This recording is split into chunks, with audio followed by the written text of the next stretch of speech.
Sí, son tres actividades la próxima semana. Uno, la tarea 4.5, que con eso ya concluimos todas las evaluaciones de las tareas.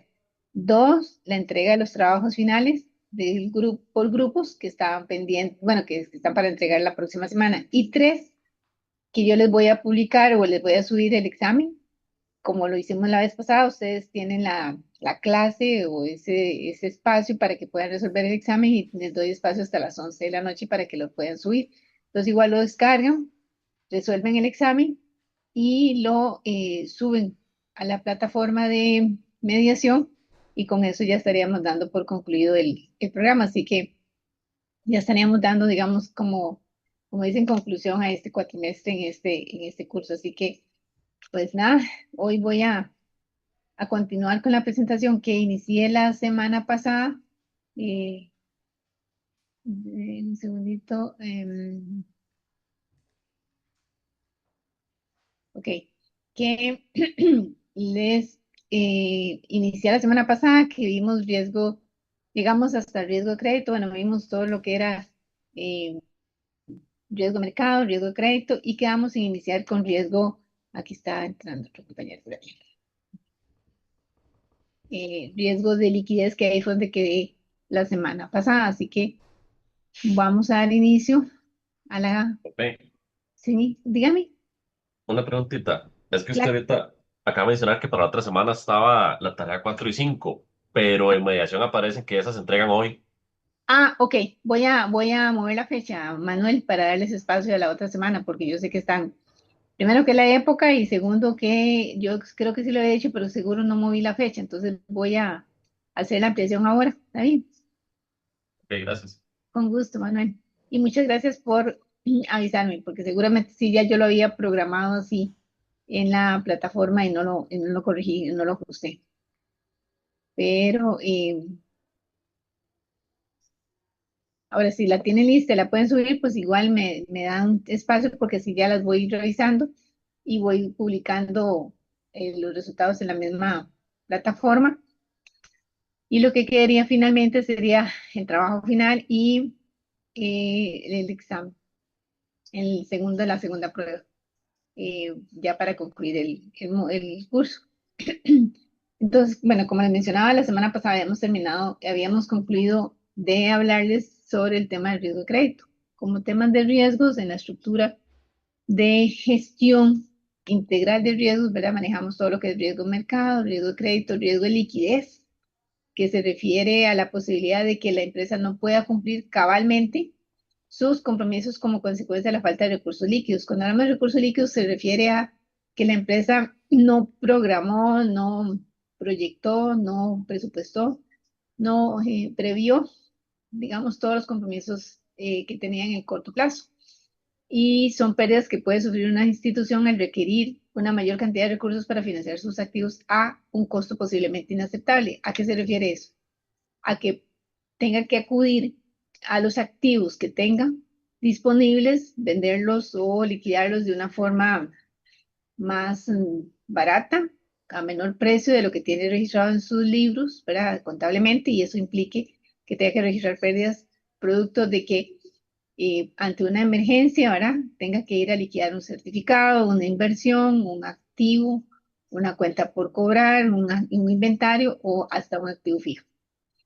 Eh, el riesgo de liquidez es la imposibilidad de transformar en efectivo un activo o portafolios de inversión, ¿verdad? Cuando estamos en una estructura de inversiones. Si la empresa no tiene o el proyecto no tiene la liquidez suficiente para hacer frente a sus compromisos, probablemente tenga que recurrir a estas acciones y eso es de la materialización de lo que se llama riesgo de liquidez. También se denomina la contingencia de que la entidad incurre en pérdidas excesivas por la venta de activos y la realización de operaciones con el fin de lograr la liquidez necesaria para poder cumplir sus obligaciones. Entonces, muchas de las instituciones o muchas de las organizaciones establecen hasta pruebas de estrés con situaciones de liquidez en caso de que se les presente una situación. Por ejemplo, las entidades que somos reguladas estamos obligados a hacer periódicamente pruebas, ¿verdad? De situaciones en las cuales pongamos a estresar las áreas, tesorería, contabilidad, operaciones, ¿verdad? Financiero, de forma tal de que accionen los planes de contingencia que tengan para medir cómo actuarían ante una situación de liquidez o de iliquidez que se nos pueda presentar, que se pueda dar. Para ver cuáles serían las acciones y las actividades y los eventos, las acciones, ¿verdad? Que se van a aplicar para efectos de atender cualquier situación de liquidez. Y en esto una entidad financiera, eso es uno de sus más, digamos, de sus mayores temores, por decirlo así, la materialización de un riesgo de liquidez, porque eso es lo que conocemos nosotros como una corrida bancaria. Ante una desconfianza del inversionista o de los ahorrantes, lo primero que hacen es ir a los bancos a hacer el retiro. Entonces, pues no sé si algunos de ustedes recordarán que en el 2004, por ahí, el BAC tuvo una situación compleja de ¿qué diríamos? Un, un rumor no infundado, o sea que el banco estaba con problemas. Empezó a correrse el rumor y los inversionistas se asustaron, salieron corriendo hacia el banco a hacer los retiros de sus cuentas de ahorro y de sus inversiones. El banco accionó sus planes, no cerró las sucursales y más bien todo lo contrario, atendió, entregó y le dio, digamos, a todos sus inversionistas los recursos que tenían. Aplicaron sus planes de contingencia para contar con la liquidez suficiente para atender esos retiros. Y con ello lo que creó, digamos, fue más que desconfianza, todo lo contrario.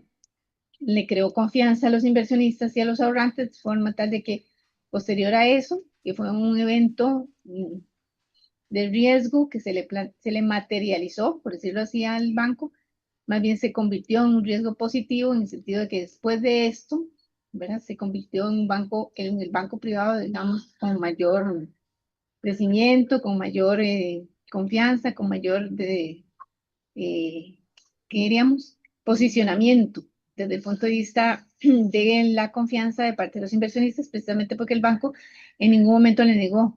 Todo lo contrario, más bien se dieron algunos casos ahí de que algunos inversionistas que salieron con el dinero fueron asaltados afuera, les robaron su dinero y el banco más bien que no tenía por qué hacerlo porque ya estaba fuera de su situación, ya le había hecho la entrega del dinero, hizo la reposición nuevamente, lo cual pues dio una muy buena imagen y creó, digamos, confianza en el inversionista, de los ahorrantes. ¿Cuáles son los elementos que están implícitos en el concepto de liquidez? Prepagos, pago anticipado parcial o total de las obligaciones a cargo de la empresa que pueden generar necesidades de liquidez. O sea que esto justamente lo que estamos hablando, de que el inversionista diga, no importa lo que me cobre, multas, descuento, lo que sea, pero devuélvame el dinero de forma anticipada al vencimiento que tengo de los instrumentos que tengo con el banco o con la entidad financiera o con la empresa como tal. Eso es parte, digamos, de lo que provoca o podría provocar que la empresa tenga que tener la liquidez suficiente para hacerle frente a eso.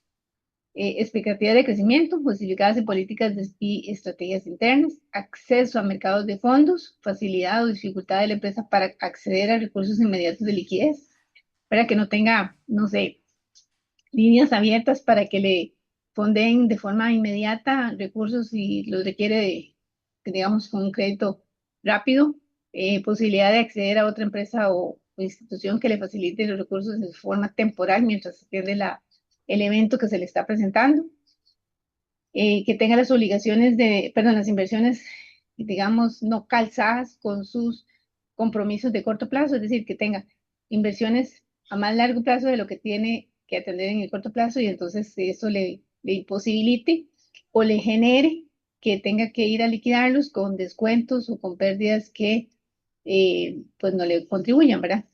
Eh, Estacionalidad de los flujos de caja es un determinante del riesgo de liquidez. Corresponde a periodos o fechas específicas, estadísticamente establecidos en los cuales se presentan altos volúmenes de salida de efectivo, tales como pagos de materias primas, pago de mano de obra, pago de obligaciones financieras, pago de impuestos, etcétera. Es decir, tiene que haber una planificación muy bien estructurada, de forma tal de que la empresa o la entidad o la organización tenga la posibilidad de hacer la salida de efectivo, ¿verdad? De forma tal que también, ¿verdad? El tener mucha liquidez va en contra, digamos, de la rentabilidad. Tener mucha liquidez para evitar una materialización de liquidez tampoco es sano, porque eso minimiza o reduce o va en contra de la rentabilidad de la empresa. Entonces, lo ideal es tener los flujos de caja calzados con los compromisos que tenga la empresa o la organización. De acuerdo a su liquidez, los activos deben clasificarse en tres tramos: de disponibilidad inmediata, activos líquidos y de inversión. Los de inmediato se refieren a inversiones a muy corto plazo, en algunos casos redimibles el mismo día, que se tienen por lo general para imprevistos o pago de compromisos que son muy representativos. Activos líquidos, inversiones hasta de a un año, CDPs, RIPOs. RIPOs son recompras, papel comercial, por lo general con plazo de 60 a 180 días y de alta liquidez, que significa que en caso de que necesite ir a venderlos o a liquidarlos, los puede hacer de forma muy rápida y oportuna. Y inversión con plazos mayores a un año, de menor liquidez, principalmente bonos, pero con mayor rentabilidad. Esa es una forma, digamos, de manejar la estructura de tramos que podría tener una empresa de acuerdo a su eh, necesidades de liquidez. Ahora bien, la empresa tiene que planificar muy bien qué tiene, qué compromisos tiene establecidos en los diferentes plazos y con eso calzar las inversiones que tiene de inmediato, líquidos y de inversión. Factores que inciden en el saldo óptimo de los activos líquidos: costo de insuficiencia o escasez. Los costos de escasez pueden adoptar formas como mayores gastos por pago de intereses en la obtención de recursos, mayores descuentos en la venta de los activos. Cuando hablamos de activos estamos hablando de las inversiones. La inversión es un activo y eso podría, digamos, provocarle menor rentabilidad o incluso pérdidas. Pérdida de descuento por pago en efectivo, deterioro en la calificación de crédito de la compañía y posible insolvencia financiera. Recordemos que no solamente la empresa tiene que ser capaz de atender sus compromisos en el corto plazo, sino en el mediano y largo plazo. Entonces, un tema es el riesgo de liquidez y otra cosa es que ese riesgo de liquidez llegue a eh, incrementar o abrir otros riesgos que se llaman insolvencia financiera, es decir, que la empresa técnicamente no tenga la capacidad para hacerle frente a sus compromisos y que a la hora de que hizo los calces no estableció adecuadamente digamos, lineamiento en los calces de sus compromisos y eso provoque escasez o insuficiencia de recursos. Factores que inciden en el saldo óptimo de los activos: costo de retención, se refiere a la utilidad que dejaría de percibir una empresa por mantener recursos en activos líquidos en lugar de colocarlos en otro tipo de activos de mayor rentabilidad, que es lo que les estaba comentando, es tener también, es decir, tener mucha liquidez para minimizar o mitigar o eliminar, si se quiere, pero el riesgo no se elimina. El tema del riesgo de liquidez también provoca, ¿verdad?, que el hecho de que tenga todo líquido por miedo o por temor a que no pueda hacerle frente a sus compromisos, también va en contra de la rentabilidad de la empresa, ¿verdad? Entonces minimiza o reduce la posibilidad de rentabilizar las inversiones. Lo que tiene que hacer es una muy buena eh, estructura de calce en cuanto a los compromisos que tiene. También hay un concepto que se llama saldos óptimo de activos líquidos, que se presenta cuando se conserva el monto mínimo de activos líquidos con la cual se pueden atender fácilmente los compromisos adquiridos, sin que esto signifique que incurran en costos de oportunidad para mantener los recursos líquidos.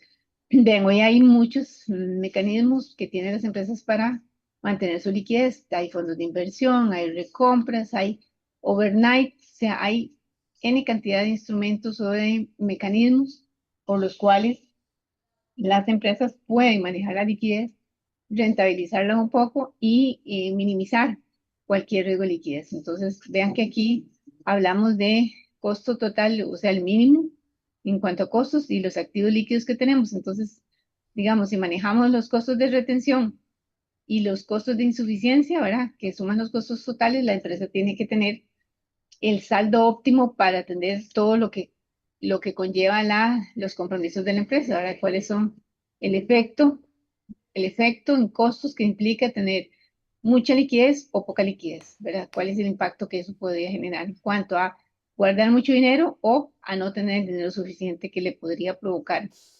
un impacto de mayor efecto a la empresa? Eso, digamos, con el tema de la liquidez. Un segundito porque están entrando otros compañeros. Ok. En los riesgos, bueno, en el tema de riesgos, denme un segundito nada más para cerrar la puerta, porque si no, ahorita me van a hacer.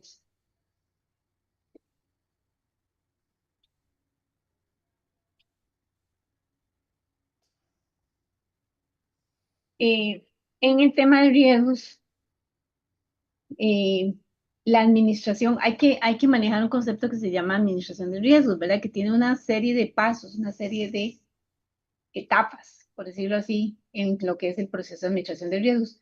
Y hay que ser claros acá, los riesgos no son una responsabilidad solo de una unidad o de un departamento o de un equipo.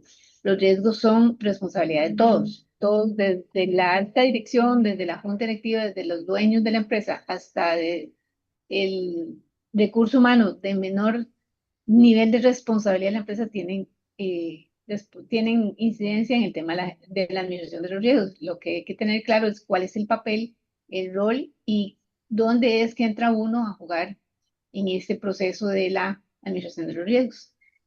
Por lo que hay 5 pasos básicos para lo que es la administración de los riesgos. Primero hay que identificar y seleccionar cuáles son los riesgos. Hay que evaluarlos y medirlos. Incluso hay toda una norma, que es la ISO 31000 y la 31010 que se enfoca a crear metodologías. Incluso por ahí se trabaja COSO, también se trabaja ERP, perdón, que son metodologías que aplican para la administración de los riesgos. Las empresas o las instituciones tienen que definir cuál es la forma y el proceso que van a definir. Pero entonces, primero identifican los riesgos, primero los identifican y seleccionan, luego evalúan y los miden, establecen límites de aceptación de los riesgos, seleccionan e implementan métodos de administrarlos y finalmente monitorean y control. Eso es un ciclo que es constante. No se puede pensar que ya lo hago una sola vez y estamos listos. No, esto es algo que es constante, dinámico y periódico. De hecho, por eso es que se recomienda contar con especialistas encargados de estos procesos para que ellos sean los asesores y acompañen a todas las áreas y los procesos a que hagan este proceso constante en la administración de los riesgos, porque siempre hay que estar identificando, siempre hay que estar evaluando, siempre hay que estar viendo o analizando si los límites son los adecuados, si están muy holgados, si están muy estrictos, ¿verdad? Manejar y implementar métodos, porque los métodos o las metodologías cambian, ¿verdad? Ustedes saben que hoy en día la tecnología, más ahora con la inteligencia artificial y con todas las novedades e innovaciones que se nos presentan en el mundo, ¿verdad? ¿Verdad? Y eso hace que tengamos que estar actualizándonos. Y por eso el monitoreo y el control es algo que es una constante. Entonces, este proceso es muy repetitivo constantemente en las empresas. Identificar los riesgos a los que se encuentra expuesta la empresa teniendo en cuenta las características propias de la misma, de tal forma que hay que reconocer la vulnerabilidad de los riesgos de mercado, crédito, liquidez, legales, operativos y todos los que estemos inmersos en eso. ¿Cuáles son los factores de riesgo asociados tales como tasas de interés, tipos de cambio, inflación, tasa de crecimiento, cotizaciones de las acciones, incumplimiento, insolvencia, entre otros? Y hay muchos más. O sea, si yo les comparto a ustedes una matriz o una tabla o un listado de riesgos, es una lista bien amplia. Claro, depende de la actividad y el negocio al que se dedique la empresa, pues hay riesgos que sí le aplican y más o menos impacto o efecto. Lo que sí hay que tratar es de siempre preguntarse qué pasa si, ¿verdad? Sucede algo que me impida no lograr los objetivos, las metas, los indicadores, lo que tengamos planificado dentro de la organización como un todo, ¿verdad? Eh, lo que hay que hacer es estar en esta función de actualizar la evaluación y la medición de cada uno de los riesgos identificados, calculando el efecto que generan sobre el valor de los portafolios de inversión y de la financiación, si estamos hablando de inversiones, pero también tenemos que verlo en términos generales, no solo de inversión, de financiamiento, sino de proyectos, de metas, de objetivos, de estrategia, o sea, en todo lo que la empresa se dedique, hay que hacer esta valoración y esta medición. Y establecer un mapa de posiciones que permita identificar específicamente la concentración de la cartera, o sea, de la cartera puede ser de proyectos, puede ser de inversiones, puede ser de metas, puede ser de objetivos, o sea, lo que hay que tener es claridad dónde están los puntos de mayor impacto o efecto que nos puedan generar, digamos, el incumplimiento en el caso de la empresa. Hay que establecer límites para aceptar los riesgos. Hay que definir máximos de riesgos. Los límites deben establecer en función del grado de tolerancia al riesgo por parte de la entidad, el capital que requiere arriesgar, la liquidez de los mercados, los beneficios esperados, la estrategia de negocio y la experiencia del tomador. La empresa debe medir diariamente el riesgo de mercado de sus posiciones comparándolos con los límites establecidos. Esto lo está enfocando hacia el tema de portafolios, el tema de inversiones. Pero de lo mismo, hacemos un traslado completo, digamos, a lo que es estratégicamente toda la función y la acción de lo que las empresas generan. O sea, el tema no es solamente ver cómo se comporta el mercado para un portafolio, sino cómo también se comporta el mercado para las estrategias, para los negocios, para las actividades que la empresa tiene. Tenemos que hacer un zoom, como decimos así, para aplicar que las tolerancias, los apetitos y la capacidad que tiene la empresa de generar, de administrar los riesgos o de generar, digamos, contención, tiene que ser en ámbitos mucho más amplios. Estos límites deben constar, por ejemplo, niveles de autorización, diversificación de posiciones activas y pasivas, negociación de operaciones fuera de balance, niveles de riesgo que está dispuesta a soportar la estructura capital, control de la relación riesgo-rendimiento, tipos de riesgos y análisis de concentración de riesgos, combinación de instrumentos acordes con la estrategia corporativa, escenarios para cada una de las variables macroeconómicas, ¿verdad? Generalmente, ¿cuáles son esos factores de riesgo que me pueden imposibilitar lograr los objetivos, ¿verdad? De un portafolio, de un proyecto, de un negocio, de una planificación. Los métodos, ¿verdad?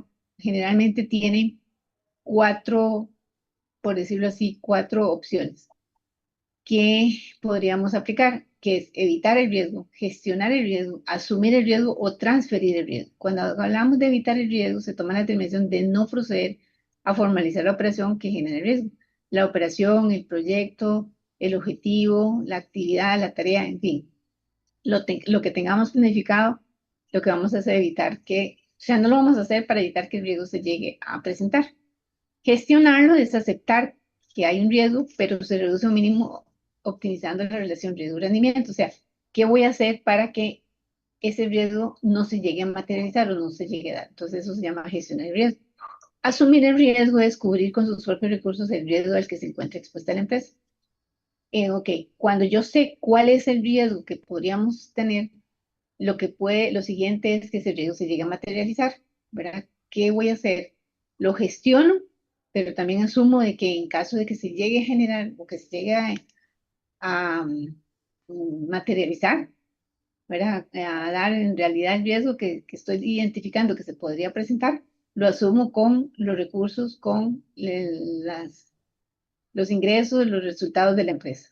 Y transferir el riesgo es trasladar a un tercero a través de, perdón, una póliza, por ejemplo, o si es un proceso que no es tan crítico ni tan delicado, puedo trasladar el riesgo con outsourcing o no comprando los activos, sino con leasing, con renting, en fin, buscando la forma de que el riesgo no me quede a mí dentro de la empresa, dentro de la organización. Cuando estamos hablando de un portafolio de inversiones, lo que yo puedo hacer es transferir el riesgo, sea vendiendo la posición o buscando una cobertura de algún tipo de instrumento que permita compensar el efecto que podría darse si se llega a materializar el riesgo que estoy valorando y determinando. Aquí se trata de no es que no haga nada porque tengo identificado una lista de riesgos, es que sepa y conozca y tenga conciencia cuáles son los riesgos que estoy expuesto y cómo los voy a gestionar, cómo los voy a trabajar, si los evito, si los gestiono, si los asumo o si los transfiero, ¿verdad? Esos son como los métodos que se proponen. Monitorear y controlar. Se valora la calidad de desempeño de los modelos de identificación y medición de los riesgos financieros, así como el cumplimiento de la eficiencia de los límites, ¿verdad? Es decir, estar viendo cuáles las deficiencias que estamos teniendo en la administración de los riesgos. Aquí se da seguimiento a los indicadores. Cada etapa tiene que tener un indicador, se tiene que estar midiendo para determinar si es eficiente la gestión de los riesgos financieros, los riesgos estratégicos, operativos, tecnológicos, en fin, todos los riesgos que tiene la empresa. A veces aquí el enfoque, digamos, está hablando de temas de inversiones, pero no solamente aplica para inversiones, aplica en general para todo tipo de estructura corporativa o organizacional de las empresas.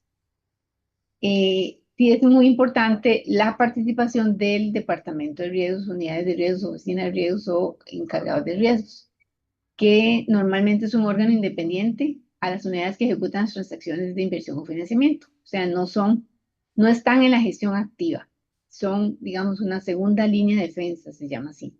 La primera línea de defensa son los que están haciendo negocio, los que están en contacto con el cliente, vendiendo el producto, haciendo, digamos, toda la actividad de venta de servicios, productos o lo que sea. La segunda línea de defensa se llama las unidades de riesgo, los departamentos de riesgos, que son los que identifican y administran todos los riesgos que se encuentran expuestos a la empresa. También ellos son responsables del diseño y adopción del sistema de administración de riesgos, que en conjunto con la administración son los que van a ir a administrar los riesgos. Producen y analizan reportes diarios sobre los resultados de los modelos internos, incluyendo evaluación de la relación límites y medidas de riesgos, porque como no son los que están en la gestión activa, ellos son los que tienen la responsabilidad de informarle a la gestión activa, o sea, la primera línea de defensa, cómo están gestionando los riesgos. Y asesora, acompaña y valora si las propuestas y los planes de acción que se están generando realmente mitigan lo que podría suceder con los riesgos que se están identificando para que no se lleguen a materializar, porque la materialización de riesgos provocaría pérdidas financieras para las empresas o las organizaciones. Normalmente los departamentos de riesgos son independientes de los front office y reportan directamente a la junta directiva o un consejo director. Deben regularmente realizar pruebas de análisis retrospectivo que se llaman backtesting a los modelos, es decir, aplicar lo que llamamos nosotros pruebas de estrés a los modelos que se tienen para determinar si realmente esos modelos nos están funcionando para lograr el objetivo que es determinar si podría llegar a darse una materialización del riesgo. Estos departamentos de riesgo son los encargados de desarrollar funciones del middle office, están en la mitad, digamos, de los procesos, por eso son una segunda línea de defensa. Ejecutan, digamos, algunas funciones de control, medición y administración de riesgos financieros y todos los riesgos que están vinculados a la empresa. Y están, digamos, son los llamados a controlar que se cumplan los límites y las políticas aprobadas. ¿Quién aprueba las políticas? Las aprueba, digamos, un órgano al que depende esa unidad, ese departamento, ese proceso. Las aprueba, las propone la unidad o ese departamento, las aprueba digamos, esta alta dirección, alta gerencia, que no es la gerencia general como tal, sino los dueños del negocio, los tomadores de decisiones. Ellos aprueban esas políticas, establecen límites que los propone generalmente la unidad y posteriormente la primera línea de defensa, que son el front office, son los eh, que están ejecutando el negocio, son los que van a decir si realmente vamos a llegar a cumplir con lo que está establecido. Y obviamente se hacen planes de acción, medición y seguimiento. Los procesos de negocio, ¿verdad? Pueden clasificarse en el front office, a través de cuales se tiene un contacto con los clientes externos, procesos de middle office que se encargan de la administración del control de los riesgos, y los procesos de back office, donde se realizan las operaciones y actividades de soporte. Entonces, eso es, digamos, como la distribución. Aquí se captura la información y aquí se analiza y se controla la gestión, y aquí es donde se dan las operaciones, todo lo que es la parte de atrás, por decirlo así, del proceso de gestión, tanto de un portafolio si lo queremos ver como un portafolio de inversiones, como de todas las actividades estratégicas, operativas, ¿verdad? Proyectos y demás que tengan las empresas como un todo, ¿verdad? Y en la evaluación de los riesgos, ¿verdad? Hay varias medidas de riesgos. Generalmente aplicamos riesgos, perdón, mediciones que son financieras o estadísticas, ¿verdad? En el caso de las medidas de riesgo y rentabilidad, una vez identificados los riesgos, se deben establecer medidas de relación, perdón, que establezcan relaciones del riesgo y la rentabilidad de las posiciones ajustadas de riesgo. Por ejemplo, se usa mucho el concepto del VaR, que es la máxima pérdida estimada de un intervalo de tiempo, con un nivel de confianza determinado, generalmente es 95 o 99, que proporciona una medida resumida del riesgo de mercado cuando estamos hablando de temas de portafolio. Generalmente usamos ese indicador. ¿Y esto por qué? Porque muchas empresas tienen varios o una buena parte de sus activos invertidos en instrumentos financieros o instrumentos de inversión. Y ahí hay que hacer esta medición que se llama el VaR. Luego está el capital en riesgo, se refiere al capital de la empresa expuesto al riesgo, que será igual al VaR más los costos financieros asociados, ¿verdad? Entonces nos traemos el VaR y le incluimos costos adicionales para poder medir el capital en riesgo. Luego hay otro indicador que se llama el RARORAC, que es la rentabilidad de la posición con respecto al capital en riesgo. Pero aquí hacemos como diríamos, una derivación. Calculamos el VaR, que es más el tema de mercado, el capital de riesgo, que nos traemos el tema de mercado, la medición de mercado, más todos los costos financieros, y el RARORAC, que lo que hace es medir la rentabilidad justamente de ese capital en riesgo. Entonces, vean que los tres indicadores o los tres medidas de riesgo, ¿verdad? Vienen buscando determinar cuál es la rentabilidad que podríamos tener según el riesgo que estamos asumiendo, ¿verdad? Entonces, todo está muy vinculado en función de la respuesta. Entonces, el VaR, que es el Value at Risk, es una medida estadística del riesgo de mercado que estima la pérdida máxima que podría generar un portafolio de inversiones a un intervalo de tiempo con un nivel de confianza determinado. Entonces, por ejemplo, se tiene como parámetros un horizonte de un día y el nivel de confianza del 95%. Si el VaR de la cartera es de 2 millones de dólares, indica que con esta cartera no se perderá más de 2 millones en un día, con una seguridad del 95%. O sea, tenemos acá, esto es una campana de Gauss. Con esta campana de Gauss lo que hacemos es hacer una medición para ver dónde están variando los componentes del portafolio que tenemos, para que con un 95% de confianza en cuanto a la validación, cuánto es la máxima pérdida por un día que tendríamos del portafolio. Es lo que nos está diciendo esta medición del VaR. Este indicador de VaR generalmente se pide mucho para las empresas que son principalmente enfocadas en temas de portafolios. Llámese aquí en Costa Rica los fondos de pensión del primer pilar, fondos de pensión del segundo pilar, fondos de inversión, por ejemplo, y las entidades financieras que tienen portafolios de inversiones que no logran colocar en crédito y que lo trasladan a inversiones para rentabilizar sus ingresos, ¿verdad? O sea, que lo que no logran colocar, lo buscan rentabilizar, entonces tienen portafolios. Entonces, la normativa regulatoria exige el cálculo del VaR para poder determinar cuál es la variación que podría tener el portafolio ante cambios de las condiciones de mercado, ¿verdad? Por eso dice que es una medida estadística de mercado. Eh, ¿Cuáles son los estados de posiciones sujetas al riesgo en el mercado? Hay posiciones abiertas, hay coberturas y diversificación. En el caso de las posiciones, una posición abierta se considera una posición abierta cuando no existen coberturas sobre esa posición, o sea que estamos totalmente expuestos a lo que sucede en el mercado. Lo que sucede en el mercado inmediatamente le va a afectar al portafolio de inversiones.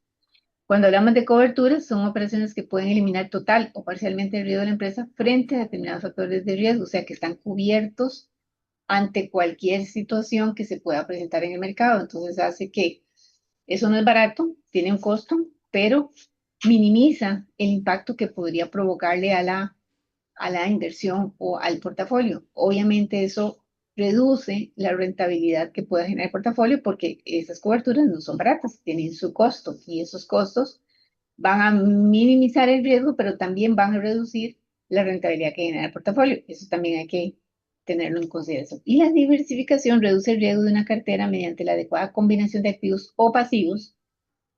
Y es una estrategia que consiste en no colocar todo el patrimonio en el mismo tipo de inversión, lo que en lenguaje coloquial sería no poner todos los huevos en una sola canasta. Y yo le agrego, y no todo en huevos. O sea, la diversificación tiene que ser tan amplia como la tolerancia o el apetito de riesgos que tenga la empresa y que quiere manejar todos los riesgos, cómo los quiere diversificar. Quiere tener diferentes productos, diferentes servicios, diferentes mercados, diferentes acciones o todo en el mismo mercado con un mismo producto y entonces si se mueve o no se mueve ese producto, ese servicio, ese mercado, le va a repercutir en el resultado de la empresa. Entonces, en eso hay que tener claridad que la diversificación no solamente la tenemos que visualizar en un portafolio, sino también tenemos que verlo mucho más amplio con respecto a lo que implica el resultado de una empresa desde el punto de vista amplio, ¿verdad? Ahora entramos en un tema un poco más técnico que se llaman derivados, que son operaciones de cobertura. Los derivados deben ser entendidos como instrumentos de estabilización de pérdidas y ganancias, o sea, del estado de resultados de pérdidas y ganancias, y no como fuentes adicionales de utilidad para las empresas, porque algunas empresas piensan que los derivados es para generar ganancias. Sí, se puede hacer, pero eso se llama especular. O sea, entrar en derivados buscando la especulación, se puede ganar mucho, pero también se puede perder mucho, ¿verdad? Entonces, lo que tenemos que buscar en el tema de los derivados desde el punto de vista empresarial es la cobertura en el tema de pérdidas y ganancias. O sea, ¿cómo hago que no tenga esas volatilidades excesivas en un mes ganando mucho, otro mes perdiendo mucho, o varios meses ganando y otros meses perdiendo? Entonces, lo que buscamos con las coberturas, con los derivados, es, digamos, estabilizar, minimizar o por lo menos contener y tener más claridad de cuál va a ser el comportamiento del valor de los instrumentos que tenemos en los portafolios. Un producto derivado es cualquier contrato cuyo precio dependa o se derive de otro producto, principal denominado activo subyacente. Permiten neutralizar los posibles riesgos que se pueden presentar por la variación de los precios de los productos en los mercados.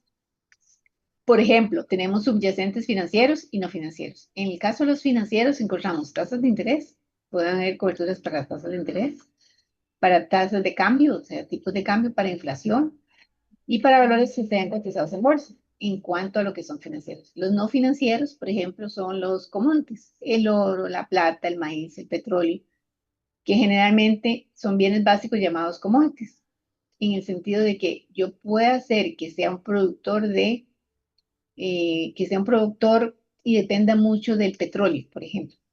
Entonces lo que hago es que tengo un commodity con el precio del petróleo, porque el petróleo va subiendo o se va moviendo de acuerdo a ciertas situaciones que se den en el mundo, en los mercados. Entonces, con el fin de eh, tener una contención y saber cuál es el comportamiento de mi estado de pérdidas y ganancias, me entro en el mercado de las coberturas del petróleo para asegurarme los precios de todo el año y entonces ya tengo, digamos, la seguridad de cuál va a ser el precio de la materia prima para el producto que yo estoy produciendo, por ejemplo.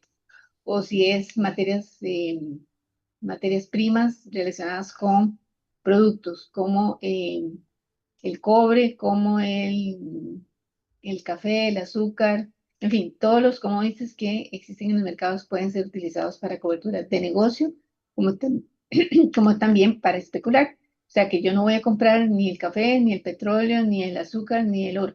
Solamente las estoy comprando o estoy adquiriendo las coberturas de los derivados para generarle beneficios financieros. Eso ya es otra actividad, otro tema diferente que podría utilizar las empresas como parte, digamos, de sus estructuras. Pero el objetivo primordial y principal de los derivados es la cobertura para efectos de minimizar los riesgos o de neutralizar o de equilibrar los riesgos que pueda tener la empresa en sus situaciones.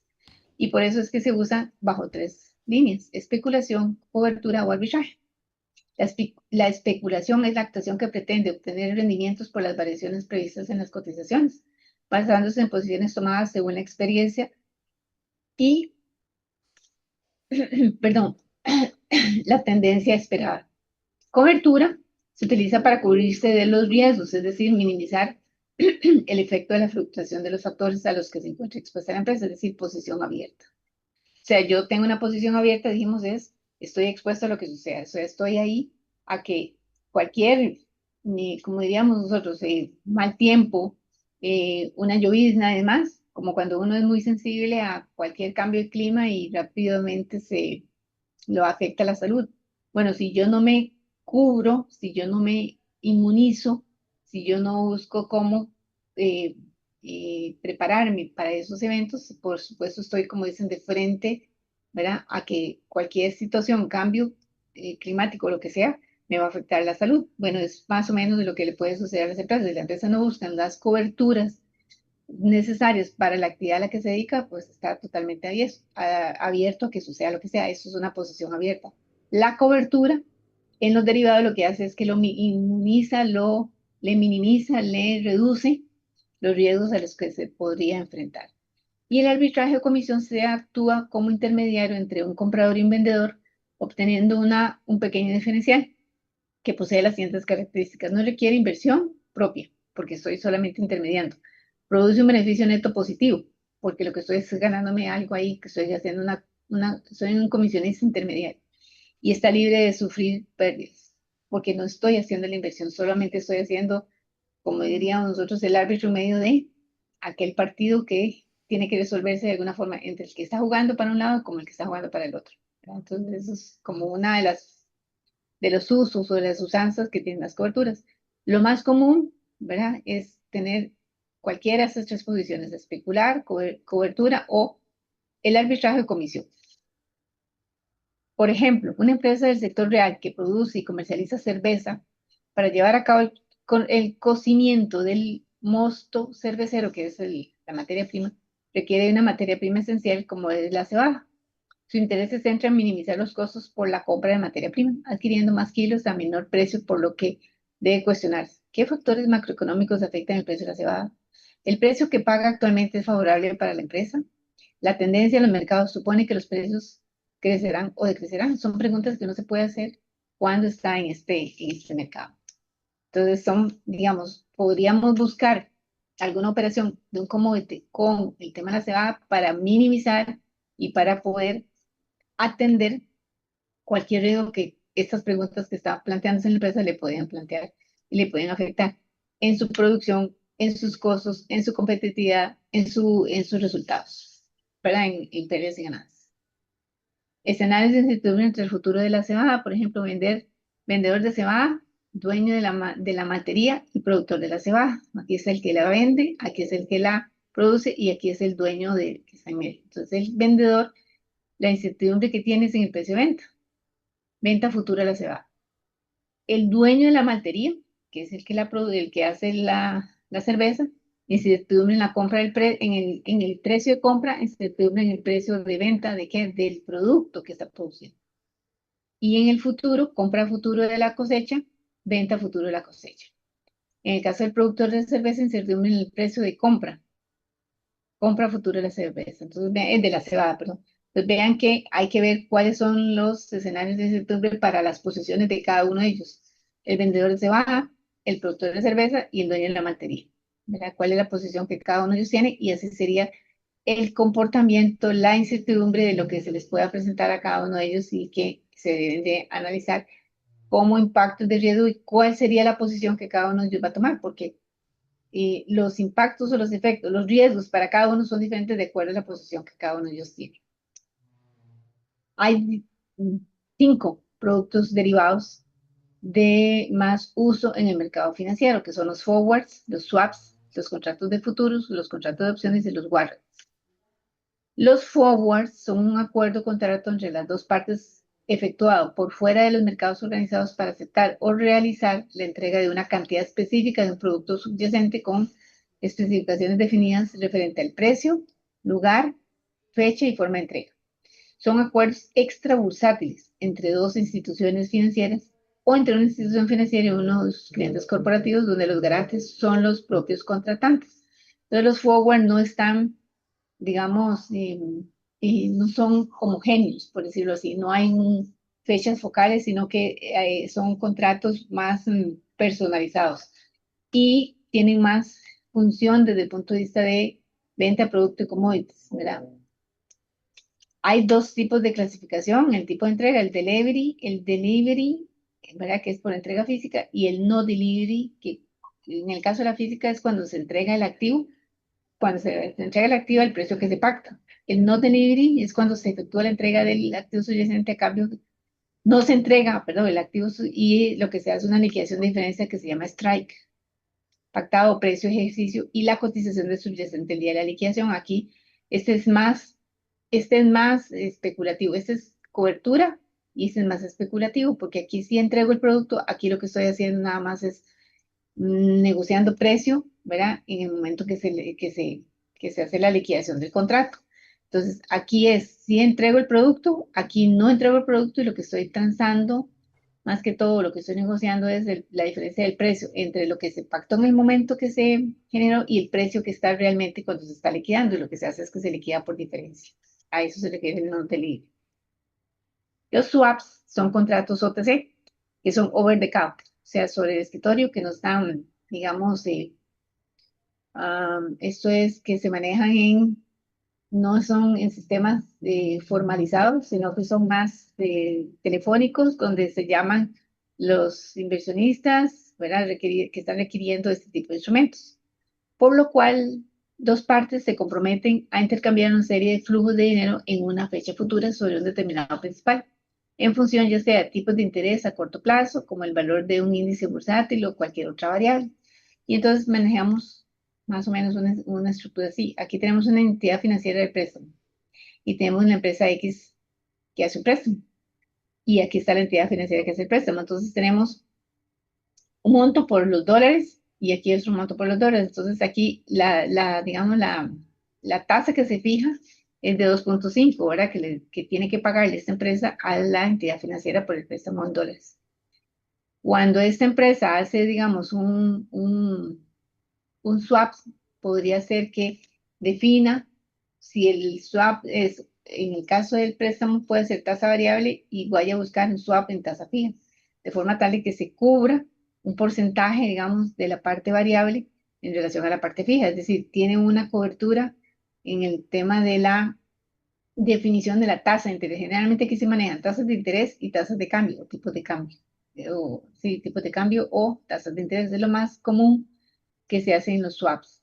Entonces, lo que definen es, puede ser una entidad financiera con la empresa o pueden ser dos empresas que lo que hacen es buscar cubrirse de forma tal de que si una tiene una tasa fija y otra tiene variable, lo que hacen es cubrirse. La empresa tiene que pagar tasa fija o tasa variable y la otra le ofrece la posición contraria. El tema es que hacen un swap en el tema de cuál es el flujo que se va a manejar entre cada una de ellas de acuerdo a los compromisos que tienen y generalmente son muy dadas en el cortísimo plazo. Y como les digo, los swaps que normalmente se manejan son en tasas de interés, fija variable y en monedas o tipos de cambio, ¿verdad? Porque siempre hay un diferencial que se genera, digamos, entre una moneda, entre el dólar, el euro, por ejemplo, o el dólar y alguna otra moneda, no sé, el peso colombiano, el peso mexicano, el peso argentino, entonces se generan swaps en monedas diferentes a la que originalmente tiene el contrato para buscar la cobertura ante variaciones de las monedas o ante variaciones en las tasas de los créditos bancarios. Los futuros son un acuerdo bilateral celebrado en un mercado organizado, a diferencia de los forwards, que los forwards son más digamos, no están estructurados, no están tan estructurados, sino que se manejan muy a la necesidad que tienen los inversionistas. En el caso de los futuros, sí es más abierto el mercado, donde yo entro en un mercado organizado y el vendedor se compromete a entregar en un determinado producto especificando la cantidad y la calidad en una fecha futura previamente fijada a un precio acordado en el contrato. A su vez, la otra parte, que es el comprador, se compromete a recibir dicho producto y a pagar el precio acordado en el mismo contrato. Y aquí hay una cámara de compensación que hace la liquidación diaria de las ganancias o pérdidas para las partes que están involucradas. Se requiere un depósito, digamos, como de garantía para el cumplimiento de la operación. Entonces, en el caso de los futuros, a diferencia de los forwards, ¿verdad? Aquí los forward no son en un mercado organizado, los futuros sí. Y establecen fechas establecidas de liquidación y de cumplimiento. ¿Cómo funciona? ¿Verdad? Hay una especificación del producto, cantidad y calidad. Hay un precio que se da en el momento de cerrar el contrato. Hay una fecha del sistema de calificación, fecha y modo en el que se realiza la entrega del producto frente a la entrega del dinero. Y está el cumplimiento de los contratos en la cámara de compensación, que son las garantías. Para eso tiene que haber un depósito previo en la garantía. Y la liquidación supone la entrega del producto frente a la entrega del dinero. O sea, yo entrego el producto, me traen el dinero. Así no hay el intercambio. Las opciones es un contrato también bilateral a través de la cual una de las partes adquiere sobre la otra el derecho, pero no la obligación de comprarle o venderle una cantidad determinada de un activo a cierto precio y a una fecha determinada a su vez. Genera la obligación para la contraparte de vender en el evento en que se ejercía la opción de compra por la parte compradora. Entonces, en el caso de la opción, el que vende está obligado a vender, pero el que compra no está obligado a comprar. Entonces, aquí hay un tema, hay una prima que se genera en la opción, ¿verdad? Que es el precio que da derecho a comprar, que se llama call, o de vender, que se llama put, el activo subyacente de una opción. Entonces, el que vende está obligado a vender y el que compra no está obligado a comprar. La máxima pérdida del comprador es la prima. En cambio, el vendedor está obligado a vender sí o sí, ¿verdad? Aun cuando tenga una prima. Y lo máximo que va a ganar el vendedor, si no le logran comprar, es la prima, ¿verdad? O sea, el vendedor está obligado a vender y puede ganarse la prima si el comprador no le compra. El comprador no está obligado a comprar y lo máximo que va a perder es la prima que paga. Eso es, digamos, como la diferencia en opciones. Hay opciones de compra o opciones de call y hay opciones de compra y opciones de put, ¿verdad? Entonces hay una combinación, por ejemplo, en el caso del primero, el derecho a comprar un activo se conoce como la opción de compra call y el derecho de vender el activo es de la opción de venta o put. Y entonces hay aquí una combinación en este cuadrito de comprar un call, de vender un call, de comprar un put o de vender un put. Entonces, en el caso de comprar un call, paga una prima, tiene el derecho a comprar, el riesgo es limitado, o sea, al máximo la prima, y la ganancia es ilimitada, porque él tiene derecho a comprar. El que vende recibe la prima, está obligado a vender, ¿verdad? Tiene derecho a comprar acá, pero no está obligado a comprar. El que vende sí está obligado a vender. Su riesgo ilimitado también es ilimitado. ¿Por qué? Porque él tiene que obligadamente vender y la ganancia máxima que va a tener es la prima si no logra vender. Por el lado de comprar un put, paga una prima, tiene derecho a vender, el riesgo es limitado, ¿verdad? Que es lo que sucede acá por la prima y la ganancia limitada. Y el que vende un put recibe una prima, está obligado a comprar y el riesgo limitado y la ganancia limitada de la prima. Entonces vean que hay, digamos, una combinación. Esto es todo un tema que yo me imagino que ustedes ya en alguno de los otros cursos de inversión lo han visto a detalle, pero estamos viéndolo desde el punto de vista de cobertura de riesgos, ¿verdad? Más que de cómo funciona, de cómo se estructura, de cómo se negocian un call y un put en opciones. ¿Cómo se clasifican las opciones de acuerdo a la fecha de ejercicio en americana, europea y asiática? La americana es la opción que puede ser ejercida en cualquier momento hasta la fecha de vencimiento. La europea, opción que solo se puede ejercer en la fecha de vencimiento. Y la asiática, opción cuyo valor en el vencimiento no depende del precio del activo subyacente en ese momento, sino de la media de los precios del periodo determinado de tiempo. Entonces, depende y eso tiene que quedar declarado y establecido en el contrato de la opción cuál va a ser la forma en la cual se va a aplicar el acuerdo de ejercicio en la fecha de ejercicio, perdón, cuál va a ser el tipo de opción en la fecha de ejercicio, si americana, europea o asiática. Los warrants son opciones negociables que cotizan en las bolsas de valores, otorgan a su poseedor el derecho, pero no la obligación mediante el pago de una prima a comprar, que es el call warrant, o a vender un put warrant. Una cantidad determinada de un activo subyacente a un precio de ejercicio determinado que se llama strike a lo largo de la vida del contrato. Se diferencia de otros productos derivados en cuanto a que se pueden emitir sobre cualquier activo subyacente. Tienen un plazo de vencimiento mayor que las opciones, por lo general 1 a 3 años. Ah, sí, perdón, las opciones son de corto plazo, o sea, menos de un año. En el caso de los warrants, sí trasciende el periodo un poquito más largo. Esa es la diferencia que tiene con respecto a las opciones o cualquier otro de los derivados anteriores, que los plazos son un poco más largos, más amplios que los derivados anteriores, que generalmente se manejan en plazos a menos de un año, o sea, de 0 a, o de 1 a 1 año más. Eh, para evaluar y medir los riesgos de crédito, hay modelos. Eso era, digamos, un poquito para el tema de las coberturas. Con el tema del riesgo de crédito, hay herramientas para medir, identificar el cumplimiento del pago de un crédito otorgado. Deben servir como base para el control permanente de los límites establecidos o otorgados en el crédito, ¿verdad? En el otorgamiento de crédito, porque se supone que hacemos un análisis exhaustivo de a quién se le está otorgando el crédito. Pero bueno, pueden pasar situaciones o condiciones que el deudor no llegue a cumplir con el plazo, perdón, con las condiciones pactadas en el crédito. Entonces, estos modelos deben ser dinámicos y permitir análisis de escenarios y cálculo de sensibilidades de variables como tasas de interés, cambios en la calidad crediticia y tasas de cambio, entre otros. Porque puede cambiarlo tanto para quien le otorgo el crédito como cuando yo, empresa, ¿verdad? Me acojo a una inversión y tengo el riesgo de crédito de la contraparte, o sea, que no me haga, que el emisor no se haga responsable ni atienda, digamos, los compromisos con las inversiones que tengo incluidas. Entonces, es parte de lo que hay que revisar. Y para ello se estipula algo que se llama el modelo scoring. El scoring es una metodología estadística de emisión de riesgo crediticio que asigna en rangos de probabilidad de resultado desconocido. Dicho de otra forma, es una herramienta que otorga rangos de riesgo. Y, por ejemplo, revisión financiera por cada posición crediticia. Por ahí, alguno creo que lo debe haber visto en finanzas, el Z-Score, que es el que hace una medición para ver cuál es la posición que puede tener la posibilidad que llegue a incumplirse por parte de la empresa los compromisos que tiene en cuanto a las emisiones que ha colocado. Y el RADORAC, que lo vimos hace un momento atrás, ¿verdad? Que lo que hace es tomar el capital en riesgo más para determinar la rentabilidad que tiene la empresa a partir del capital en riesgo más los gastos financieros. La calificación modificada por el analista, valoración de las posiciones en los futuros resultados negativos, modificar donde se proceda y construir un score, que es una tabla de puntaje. Una score es una tabla de variables o posibles atributos con respecto a los resultados asociados. O sea, yo le defino una serie de atributos en los cuales, si esos atributos no se cumplen, ¿verdad?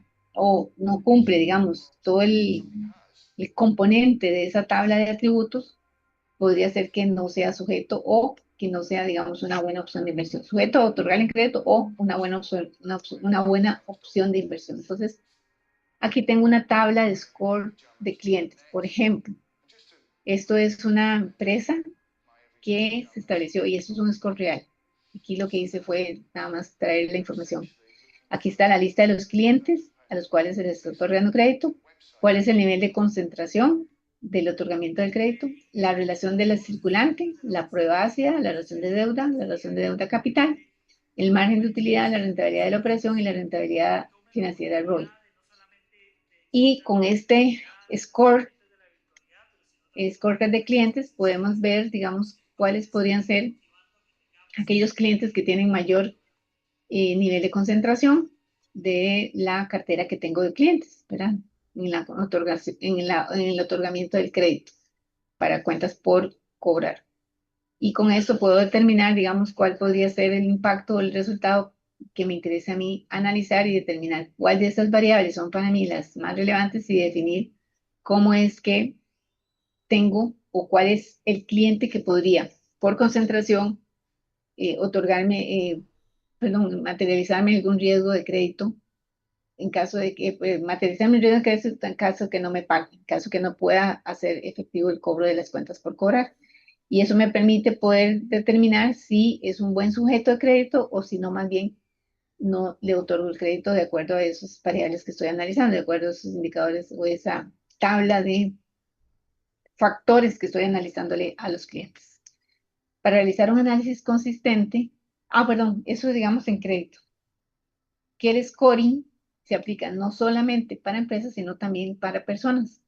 personas, cuando nosotros otorgamos crédito en una entidad financiera, tenemos un scoring crediticio y también le aplicamos esa metodología de riesgo, de estadística de riesgo crediticio, y determinamos una tabla de puntaje con una serie de variables para determinar si la persona podría, digamos, ser candidata a no hacerle frente a su crédito que se le está otorgando. Entonces ahí podríamos tener elementos adicionales, además de los documentales, para determinar si podríamos estar al frente de una materialización de riesgo de crédito.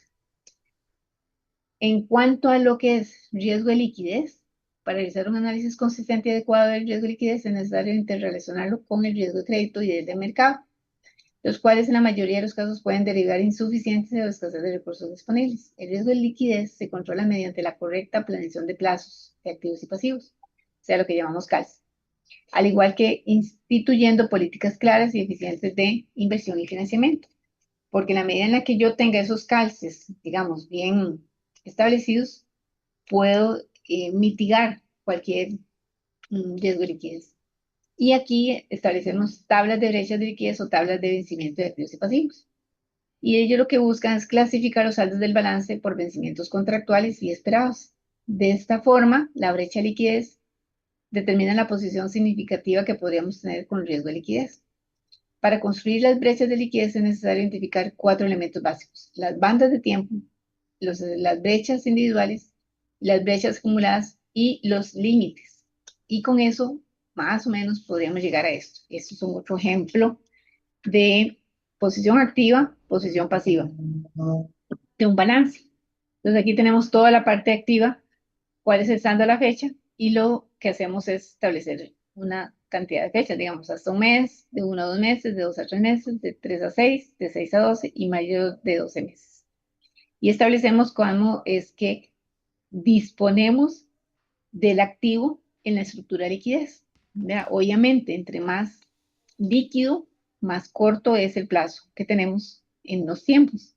Entre menos líquido, ¿verdad? Más fuerte, más fija sea el activo, más largo es el plazo en el cual lo podría convertir en liquidez.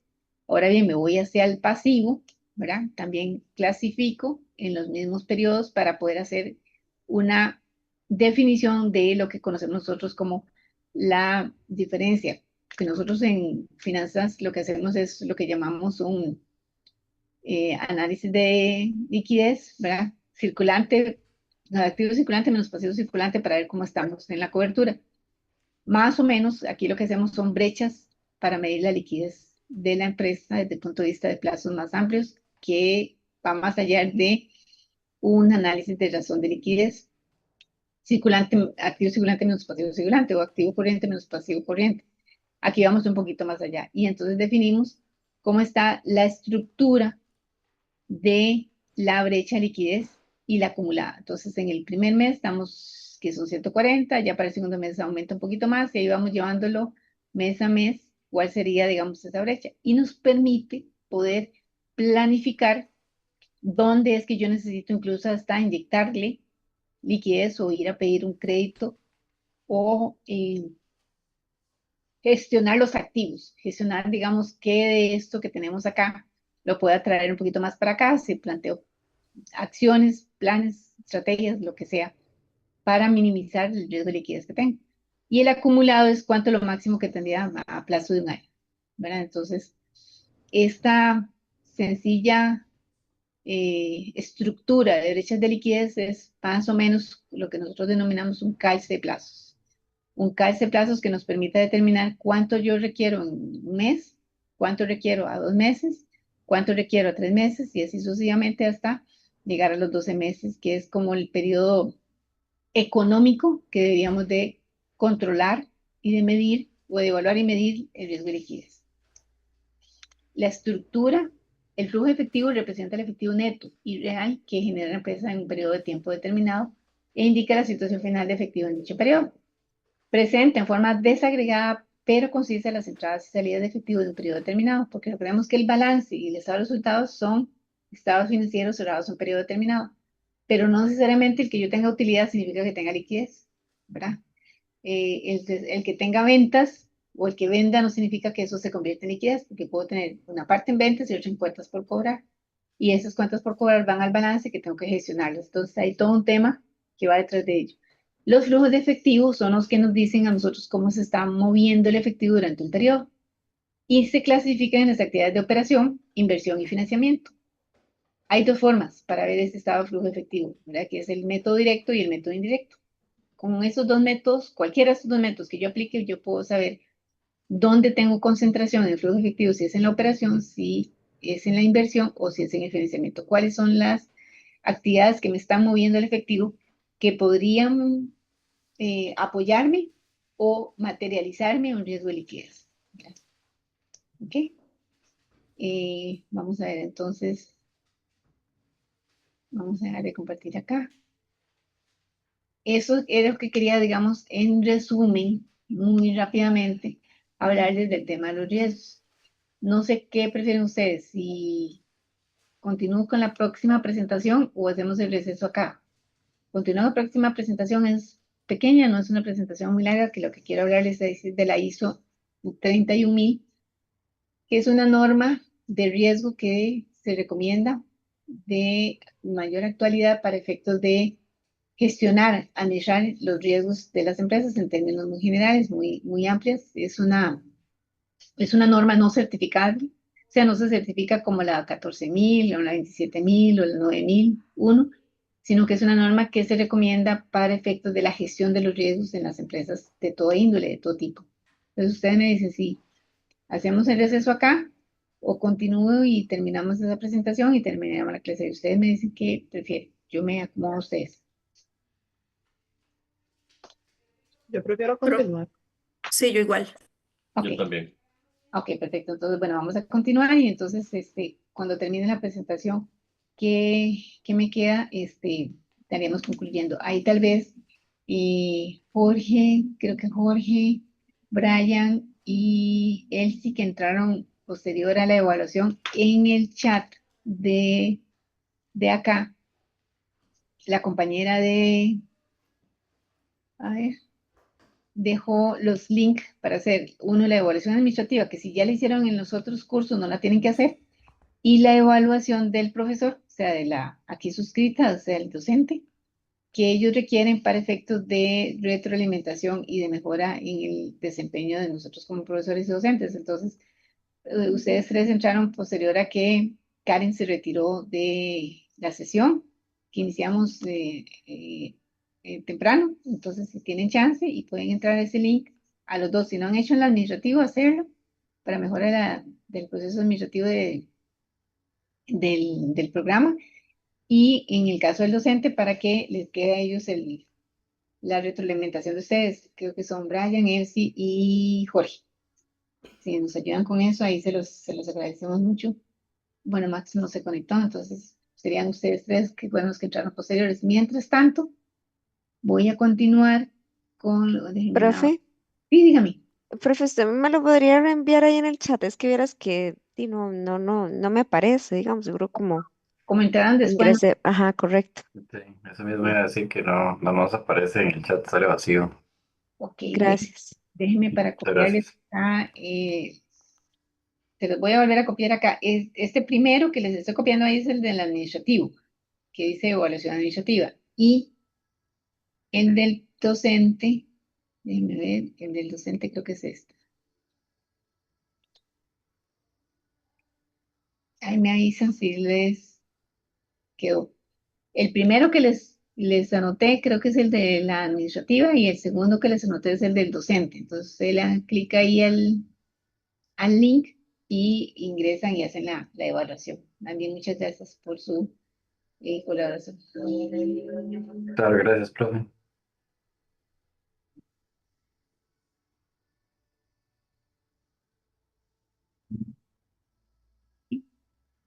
Y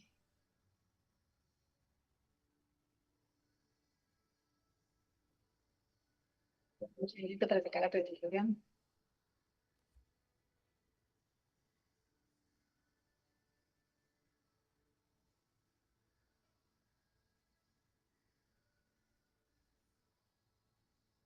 Bien, entonces tenemos esta otra que se llama, es una guía. En realidad es una presentación que no es muy larga, entonces creo que puedo, es una guía para implementar un sistema de gestión de riesgos según la norma ISO 31000. Les mencionaba que esa es una norma que no se certifica, pero que genera una serie de recomendaciones y lineamientos para una buena gestión de los riesgos, ¿verdad? Porque en el tema de la empresa o las empresas en general tienen que saber que no importa su origen y tamaño, no está exenta de sufrir algún tipo de riesgo. La norma ISO 31000 brinda diferentes herramientas que contribuyen a las buenas prácticas para gestionar los riesgos. Y la gestión de los riesgos es lo fundamental. O sea, nunca podemos pensar o nunca podemos considerar que vamos a eliminar los riesgos. Los riesgos no se eliminan, se gestionan, se administran y se minimizan. Siempre vamos a estar expuestos a riesgos. Aquí lo importante es saber cuáles riesgos son los que estamos expuestos, cuáles son los que nos pueden impactar más como empresa o organización. Entonces, ¿qué es la gestión de riesgos según lo que establece la norma? Es el proceso que realiza para identificar y gestionar riesgos a los que puede estar expuesta la organización con el fin de validar la eficiencia de los controles. Y aquí es donde entra la mitigación o la minimización de los riesgos, creando planes de acción que ayuden a mitigarlos, aprovecharlos o, en su caso, que no puedan prevenir, contar con una estrategia que permita la pérdida que no sean muy altas. Y cuando hablamos de aprovecharnos, vuelvo de nuevo al ejemplo que les puse del BAC. Cuando el BAC estableció los planes de acción o los planes de contingencia, cuando se le materializó el riesgo de liquidez porque una mala información, un chisme, lo que sea, provocó que la gente se asustara y saliera corriendo a hacer lo que llamamos nosotros una corrida bancaria. En ese momento se le materializó el riesgo, tuvo que hacer salidas importantes de dinero y demás, acudir a sus partners, acudir hacia la holding, pedir traslado de efectivos, es decir, hacer movimientos importantes para hacerle frente a lo que le estaba sucediendo. Pero una vez que eso pasó, aprovechó lo que sucedió para aumentar su posición y convertirse, digamos, solidificarse, por decirlo así, como una institución financiera de prestigio, que es lo que es hoy BAC, ¿verdad? Las amenazas en muchas ocasiones pueden crear valor, que es lo que estoy mencionando. Las empresas establecen métodos para generar un equilibrio entre los objetivos de crecimiento, rentabilidad y los riesgos a los que están asociados. Cuando hablamos de equilibrio es que qué tanto está la empresa dispuesta a exponerse para lograr crecer, y me refiero a exponerse en términos de riesgos para crecer, obtener rentabilidad, ¿a qué costo con los riesgos? O sea, ¿cuáles son los riesgos que estás dispuesto a asumir para lograr crecimiento y rentabilidad? Entonces, las empresas tienen que poner en una balanza hasta dónde están dispuestos a llegar, ¿verdad? Para efectos de lograr sus metas y sus objetivos. Entonces, la gestión de riesgos es liderada por los directores o junta directiva. Es claro que es un tema que involucra a todos los miembros de la entidad y, por ende, depende de crear una cultura de riesgos. Entonces, es lo que les mencionaba. O sea, si bien es cierto, tenemos una unidad, un departamento, los que se encarguen de los riesgos o de la asesoría no son los responsables directos, o sea, es todos los miembros de la entidad, toda la organización completa, desde el que está en la puerta recibiendo a los clientes, inversionistas, en fin, a todos los que visitan la organización, hasta el que está arriba en la junta directiva tomando decisiones. Sí es cierto que los riesgos los tiene que definir, establecer y informar. Bueno, digamos que conocer a plenitud y con amplitud la junta directiva, pero también es una responsabilidad de todos los que están en la organización. Y ahí es donde está muy inmerso y muy arraigado el concepto de la cultura de riesgos. O sea, cuando hablamos de cultura de riesgos, no es que vamos a estar provocando riesgos, no, es que todos tengamos claros cuál es nuestro rol, cuál es la responsabilidad y cómo cada uno de nosotros en la posición en la que ocupamos en la organización podemos minimizar, aumentar, disminuir o reducir los riesgos que a los que la empresa se puede enfrentar. Y por lo que tomé esta imagen de Incotec, donde dice que la gestión de riesgos requiere conciencia y cultura, pensamiento visionario, responsabilidad en la toma de decisiones, comunicación y relación de costo-beneficio. Estos elementos, ¿verdad? Que están establecidos acá, que no tienen un orden, pero que son muy importantes todos, y no es que porque el primero sea el más importante y el último sea el menos importante, todos tienen un nivel de importancia dentro de la estructura de la empresa. Entonces, la gestión de los riesgos tiene que ir en función de cada uno de ellos. O sea, tenemos que ser visionarios, tenemos que estar comunicándonos siempre, porque la falta de comunicación es la que siempre provoca interpretaciones, provoca chismes, provoca salidas, provoca malas interpretaciones, en fin. Hay una serie, digamos, de temas que por malas comunicaciones las empresas pueden desaparecer y han desaparecido empresas precisamente por eso. Entonces hay que tener claro de que el tema de la gestión de riesgos involucra todos esos elementos que son, digamos, muy importantes en la gestión de los riesgos. La norma ISO se fundamenta en 3 componentes: principios, marco y proceso. Los principios son 11 principios muy generales: crear valor, parte integral de los procesos de la organización, parte de la toma de decisión, tratas precisamente las incertidumbres, porque los riesgos son incertidumbres. O sea, yo no sé, por ejemplo, en el tema de que Costa Rica es un país altamente sísmico, pero le preguntan al de la Universidad Nacional con el tema de los sismos que si el que esté temblando mucho en la zona sur significa que va a haber un terremoto. Ellos no saben, porque eso es una incertidumbre, es un riesgo que estamos expuestos porque estamos en un país, cimentados en un país o sentados en un territorio que es altamente sísmico, porque tenemos muchas capas que se mueven y no saben en qué momento se va a mover una más que la otra. En qué momento vamos a tener un terremoto, ellos no lo saben. Si lo supieran, pues seríamos muy felices, ¿verdad? De poder anticipar y poder movernos y hacer un movimiento, un traslado de lo que esté en mayor riesgo en ese momento. Pero es precisamente que como las incertidumbres pueden, digamos, provocarnos gestiones que tenemos que generar. También hay un principio de sistema que sea sistemática, estructurada y oportuna. Hay otro principio basado en la mejor información disponible. Entre más información tengamos, mejor es la toma de las decisiones. Eso es un principio fundamental. También es hecha la medida, no necesariamente la norma o los riesgos se aplican todos iguales para todos. No es lo mismo los riesgos para la industria, para la agroindustria, que para la producción, que para la comercialización, que para el gobierno, en fin, son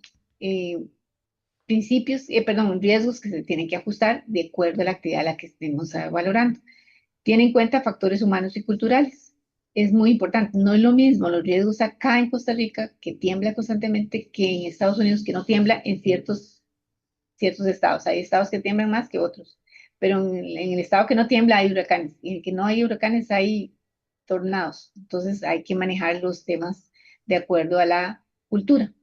Transparente e inclusiva, dinámica, interactiva y capaz de reaccionar ante los cambios, y permite la mejora continua en la organización. Esos son los principios sobre los que se fundamenta la norma.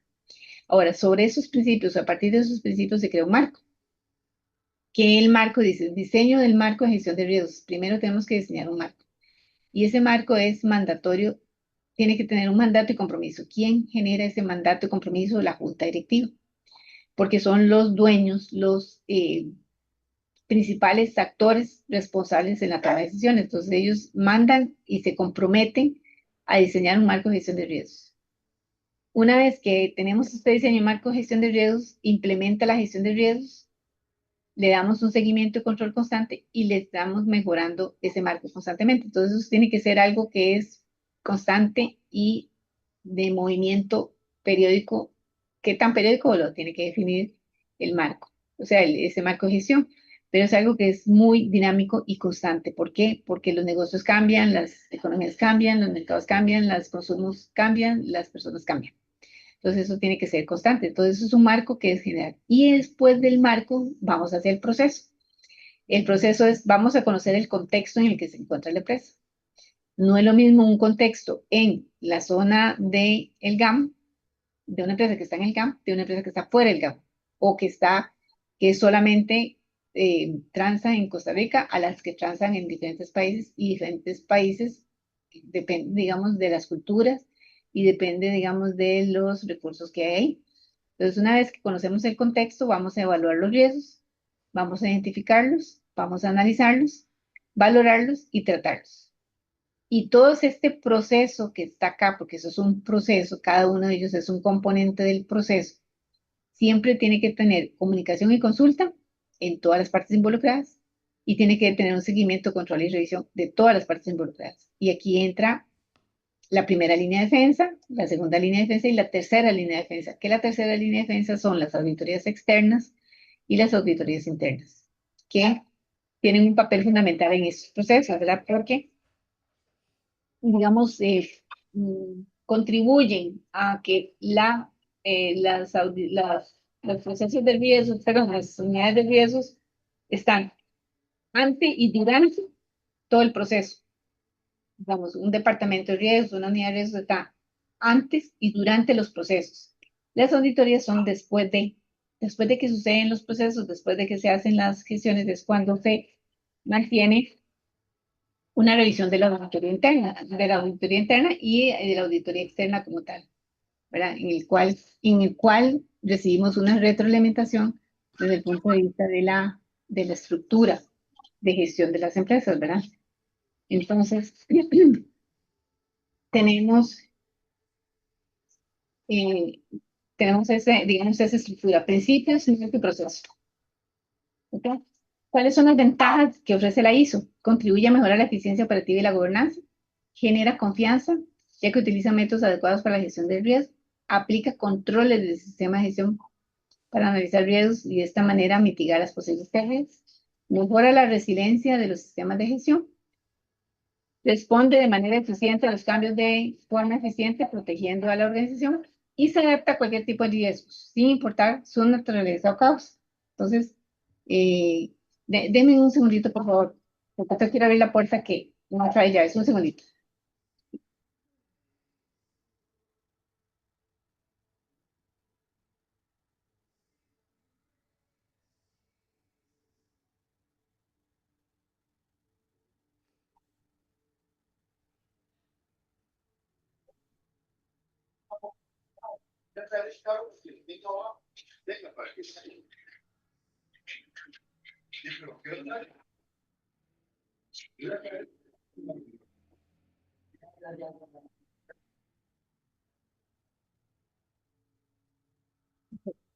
Entonces, vean que hay una lista de 6 ventajas que ofrece la norma para las empresas en términos generales. No hay una estructura que diga esto es solamente para empresas privadas, para empresas públicas, sino que podemos aplicar la norma a cualquier tipo de empresa porque tiene una serie de ventajas que son generales para cualquier tipo de empresa y para cualquier tipo de riesgo.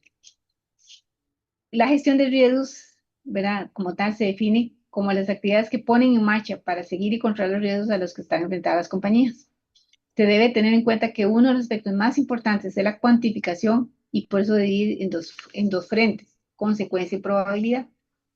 Cuando estamos midiendo riesgos, nosotros necesitamos saber dónde está y dónde nos vamos ubicando los riesgos, cuál es la criticidad, cuál es la priorización de los riesgos. Entonces tenemos que definirlo primero como la consecuencia, que son los eventos que afectan el cumplimiento de los objetivos y que son procedentes de otros, o sea que pueden tener en cuenta aquellos que se clasifican como causa y efecto, es decir, algunos que son disparadores y otros que son receptores.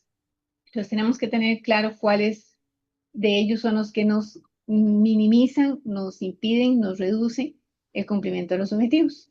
La probabilidad, ¿verdad?, de la posibilidad de que un evento pueda suceder. Como les ponía el ejemplo del tema de los terremotos en zona sur. O sea, hay una probabilidad de que pueda suceder, pero no tenemos la certeza de que eso. Hay una consecuencia, sí. Si eso llega a suceder, bueno, hay muchas consecuencias de mayor o menor impacto, pero la probabilidad, ¿verdad?, es la posibilidad de que pueda suceder.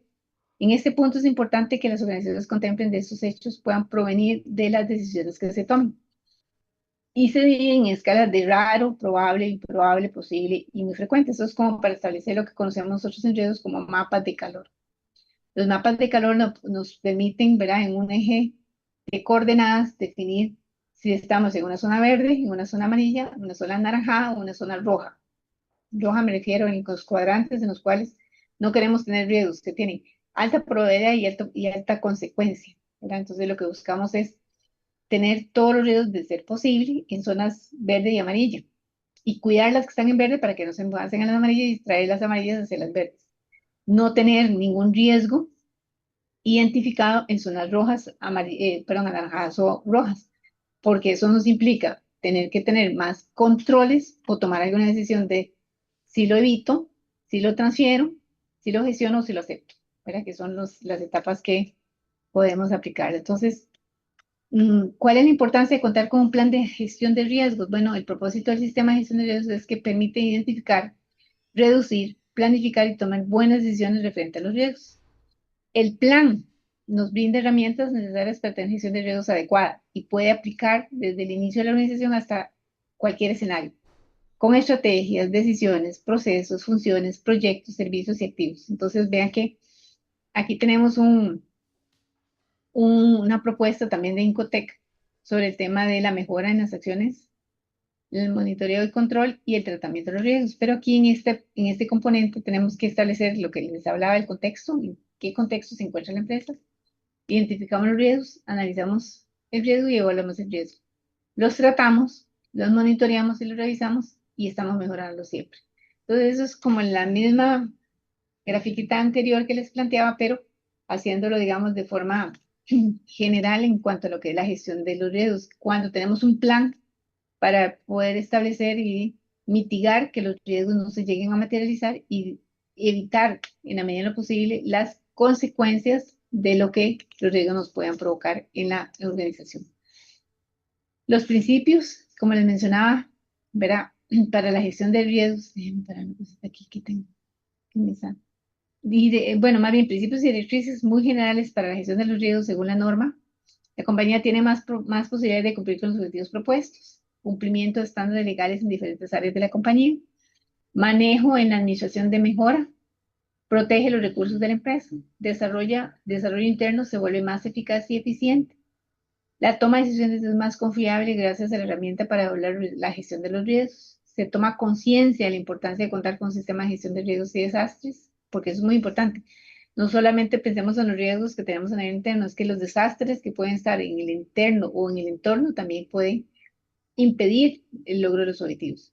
Se identifican los riesgos a los que está expuesta la empresa, reduce y divide los riesgos, da la posibilidad de que exista planificación, permite la toma de decisiones oportuna, se motiva a la junta directiva y a cada uno de los miembros de la compañía, la gobernabilidad dentro de la organización es más eficiente, se genera confidencialidad y confianza, se hacen los controles pertinentes, se minimizan las pérdidas, que es muy importante, mejora la cultura organizacional, genera valor a la organización, se le da adecuado manejo a la incertidumbre, es dirigida a la mejora dentro de la organización, es amigable al cambio y se adapta a cualquier situación. Entonces vean que esas directrices que están derivadas de los principios que antes les planteaba, que era el principio, el marco y el proceso, no lo permite la norma.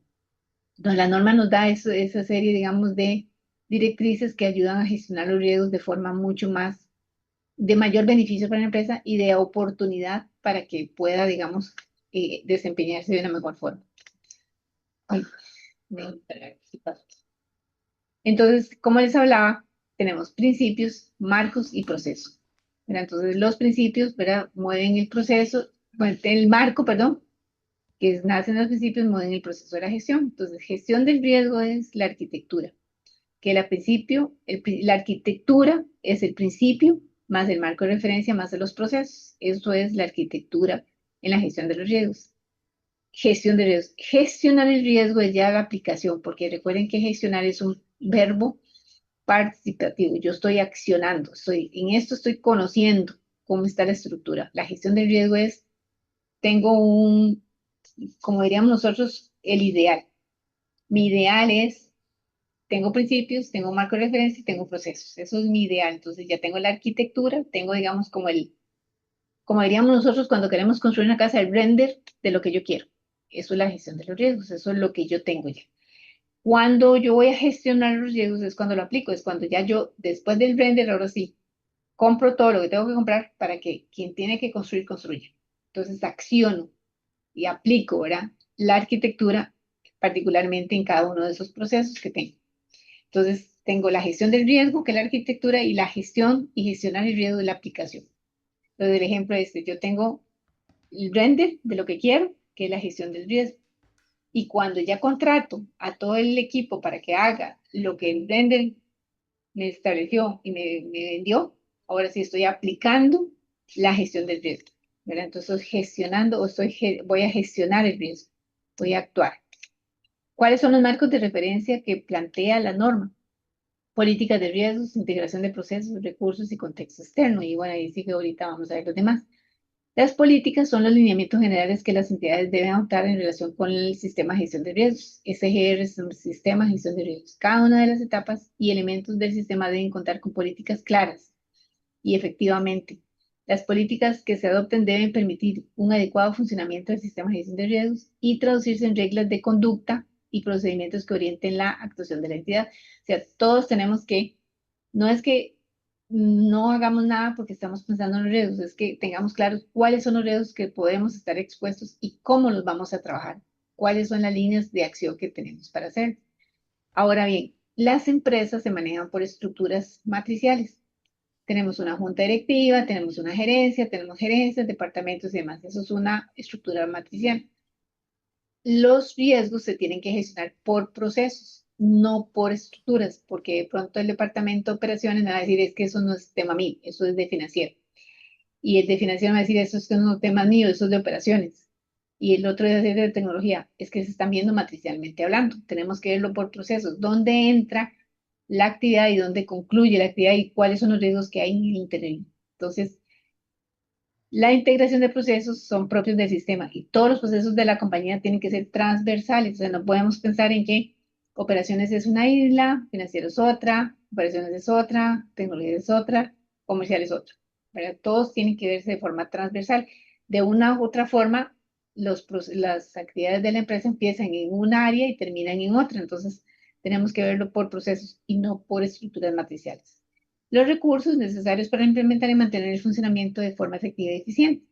Recursos como tecnológicos, como herramientas, como capacitación, como conocimiento de los procesos desde el inicio hasta el final. Es decir, que haya involucramiento de todas las áreas y de los departamentos para que conozcan, digamos, de dónde empieza un proceso y dónde termina, concluye la actividad o la tarea o lo que corresponde.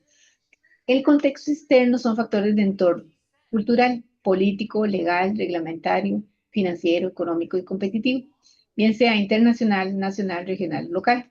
Tendencias y motivadores clave que tienen impacto sobre los objetivos de la organización. Entonces no podemos trabajar sin un contexto externo. O sea, ¿qué hay afuera que puede impactar el no logro de los objetivos de la empresa? O sea, que se materialice un riesgo, sea político, pues sea legal, sea financiero, sea económico, sea el que sea, si es interno, local, internacional, cual sea.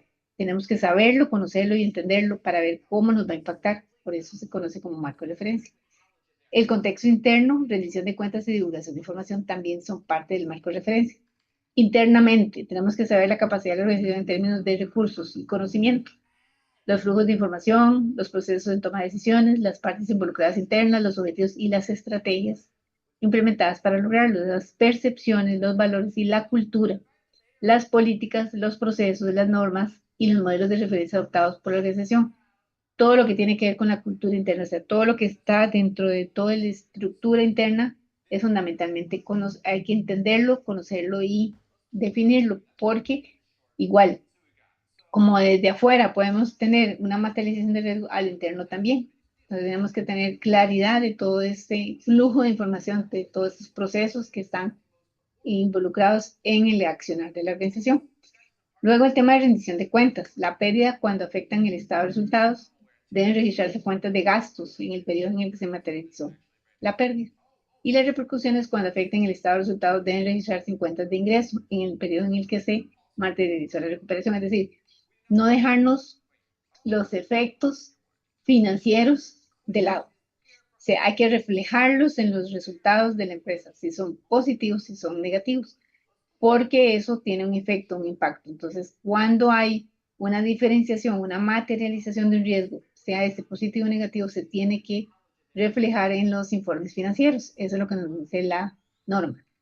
Divulgar información debe hacerse de forma periódica y estar disponible cuando se requiera y diseñar un sistema adecuado de reportes, tanto internos como externos, que garantice el funcionamiento propio de los procedimientos, es decir, que todos estemos enterados, pero que no se cree información que sea tan confidencial, que solo unos cuantos lo sepan y que al final de cuentas los involucrados en los procesos no sepan por qué hay que hacerlo, cómo lo están haciendo y cuáles son los impactos de lo que están haciendo. Entonces, pues sí hay información que no necesariamente todos tienen que manejar, pero que sí debería de conocerse, digamos en términos generales, lo que sea relevante para evitar la materialización de los riesgos.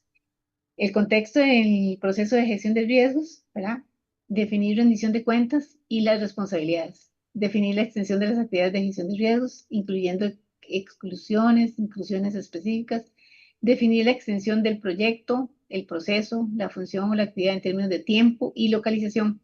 Definir relaciones entre un proyecto o actividad particular y otros proyectos o actividades de la organización. Definir las metodologías para la valoración del riesgo.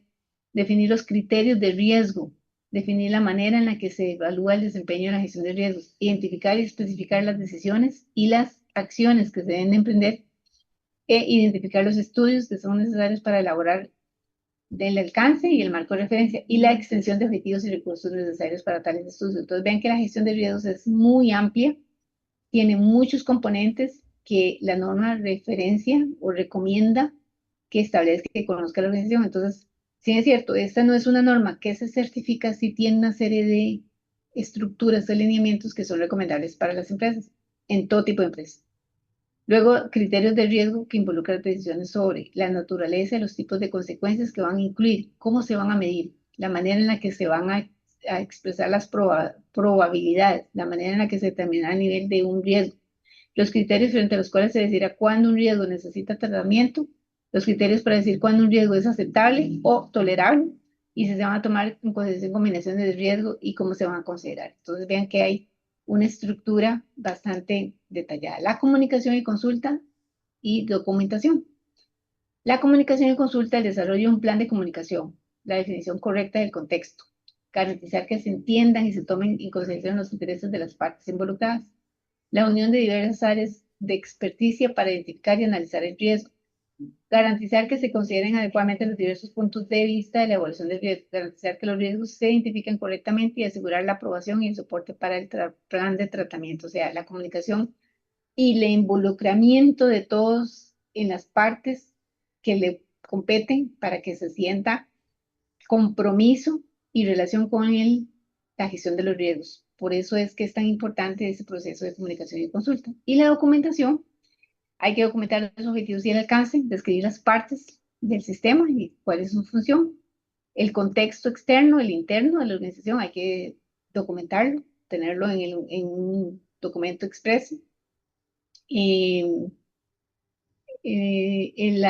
sistema o circunstancias que se están valorando, los criterios de riesgo aplicados y su justificación, las limitaciones, afirmaciones y justificaciones de las hipótesis, la metodología de la valoración, los resultados donde se identifican los riesgos, los datos, las afirmaciones, las fuentes y validación, los resultados del análisis de riesgo, su evaluación, el análisis de sensibilidad e incertidumbre, las afirmaciones críticas y otros factores que sea necesario controlar, la discusión de los resultados, conclusiones y recomendaciones de referencias.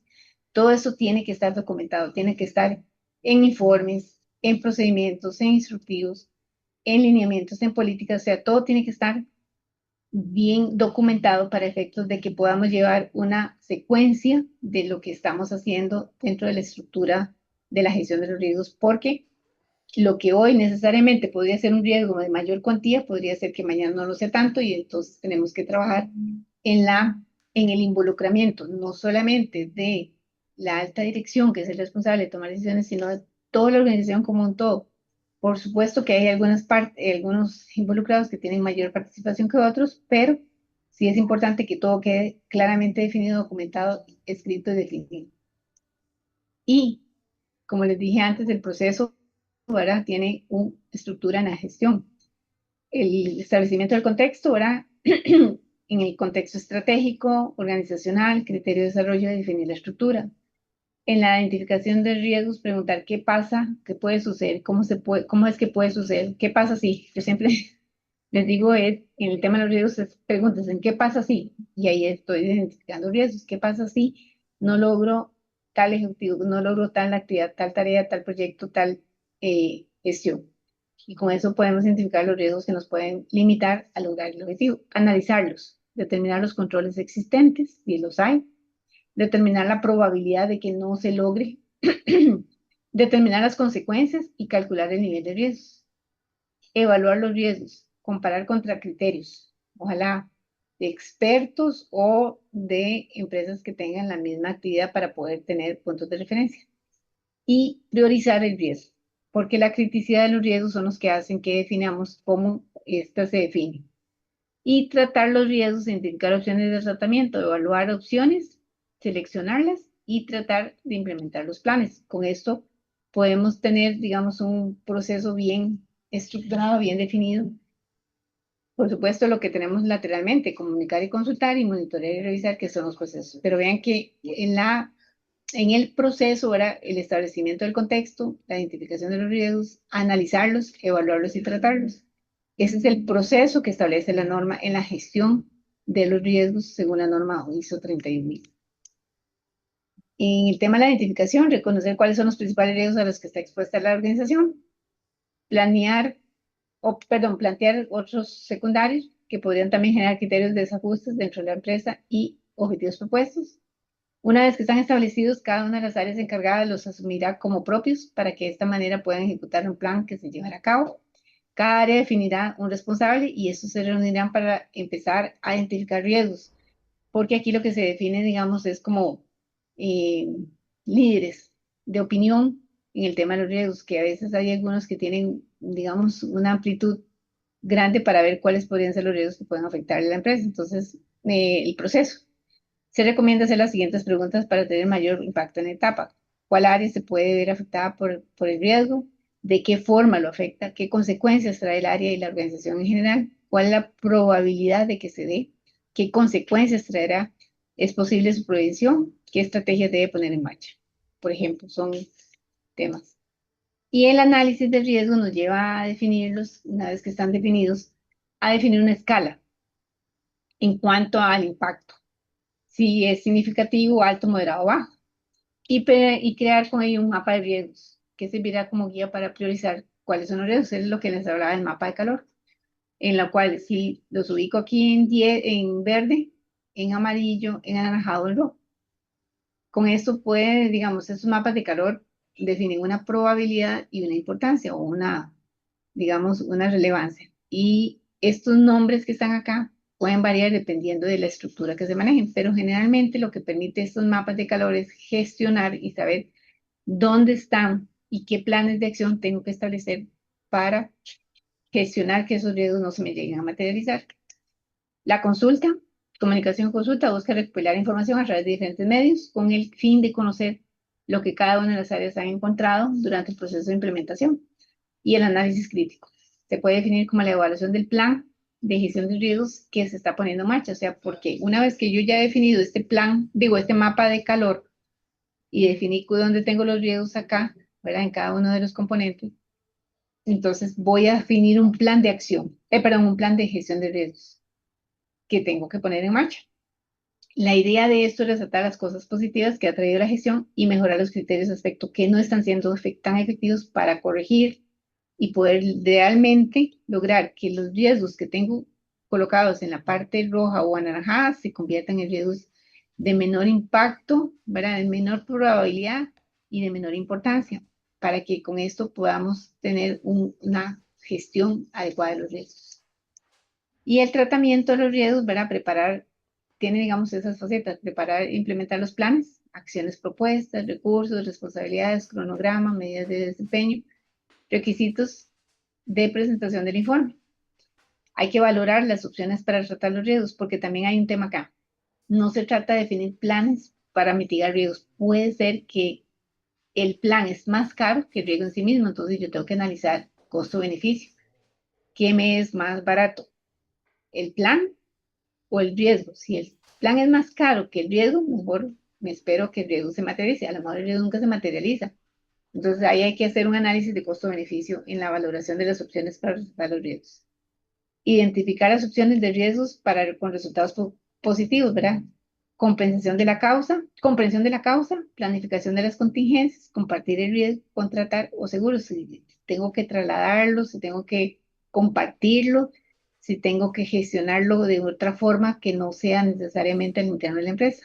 Y para ello identificar las opciones de riesgo con resultados negativos. Todo aquello que, si la opción del riesgo, ¿verdad?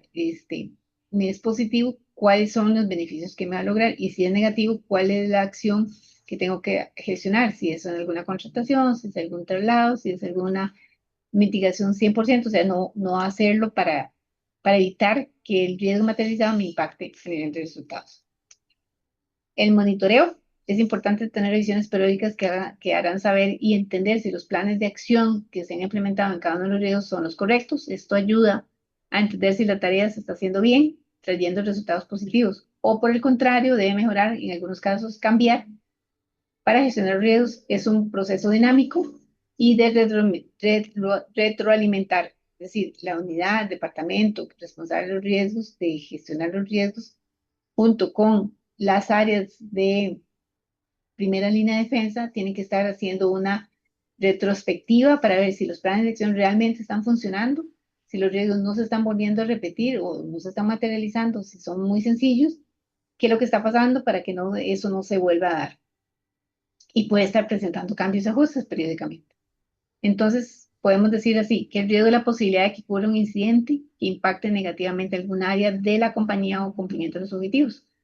Puede presentarse por fallas humanas, tecnológicas, infraestructura, procesos o eventos de eventos externos. Entonces, vean que los riesgos no solamente son provocados por nosotros, las personas, ¿verdad? Puede ser que la persona no esté capacitada y la pusieron a hacer algo que no sabía cómo hacerlo y materializó un riesgo. Puede ser que la tecnología no esté funcionando y nos esté fallando y hace que no logremos alcanzar los objetivos que queremos. Puede ser que la infraestructura no sea la adecuada y nos esté fallando y tengamos que replantearlo. O el proceso sea el que esté mal diseñado. O algún evento externo, una inundación, cambios climáticos a los cuales hoy estamos expuestos todo el tiempo, constantemente, y eso puede provocar que tengamos un riesgo. Gestión del riesgo es la actividad que permite identificar, analizar y actuar frente a factores de riesgo a los que se puede enfrentar la empresa o un proyecto. Proceso de gestión de riesgos son los procedimientos que se llevan a cabo dentro del sistema de gestión, definición, identificación, evaluación, monitoreo y control, que es el proceso que les mencionaba antes, que dice la norma. Y el sistema para la gestión de riesgos está diseñado para que las entidades puedan establecer políticas, objetivos. Las políticas generalmente las aprueban los juntas directivas, las altas direcciones. Los objetivos, procedimientos y estructuras son más de la administración, que permite administrar el riesgo.